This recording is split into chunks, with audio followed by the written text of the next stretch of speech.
Welcome to HRC Tv, bringing you historical restoration and construction news from around the globe. I'm your host, Deanna, and on this episode of HRC TV, we are in New Orleans, Louisiana at the First Presbytarian Church, where concrete ornamental pieces of the walls were falling down onto the pews. As you can imagine, this was quite dangerous. After Katrina, the church hired a company to pick up and relay their tile roof, which should have lasted 80 years. But instead, they did a poor job and charged the church full price. And now, nearly 6 years later, they're having major leaks inside the church. The durable slate company was called in to find the problem, and later they were hired to do the repairs. Unfortunately, the insurance company would not cover the expenses, although the damage was clearly from Katrina. This put the clergy in a very tight spot financially. Fortunately, they were able to get a short-term loan while they go through litigation on the initial repairs. Let's go inside and take a look.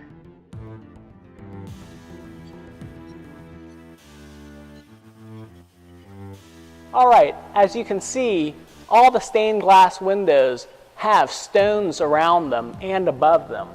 And those stones were actually falling and hitting right where I'm standing on all these pews. And if you could imagine how dangerous that is, this is a church. They were really unable to safely hold their ceremonies, their sermons, and their services. So they called us, and what we found on this roof was that basically, although it was torn off and relayed 5 years ago, it was done completely incorrectly. The first course and the backer course lined up, allowing water to penetrate. They reused all of the old flashings, and they replaced the 8-inch high back gutter with a small 6-inch gutter that allowed water to flow right behind it and get down these walls, so basically the stones would fall. It was such a huge liability that you don't want to go through. You know, they wasted hundreds of thousands of dollars because they hired a contractor that was not licensed, not insured, and basically they subcontracted to somebody who was likewise not licensed. Okay, so we're up here on the roof, and what we did here was we took out the first couple rows of tile and we put in this large 8-inch gutter that goes up the roof. When they put in the small 6-inch gutter that stopped right here, as you can imagine, water would come down and go right in between the roof and the gutter. The other thing we did is we step flashed this whole wall and replaced the counter flashings. We're not quite done with it yet, but what the original company did was they left the step flashings in place and just put underlayment down and went over the whole thing so it wasn't step flashed. So those were two of the big problems here on this roof. We're going to show you over here what we're doing with the expansion joints. Right here, we've added 3 expansion joints to this side to allow for the copper to move, because otherwise the copper, when it expands and contracts, will actually pull all the solder joints apart. So this was omitted on the last process, and that's why all the gutters were going bad.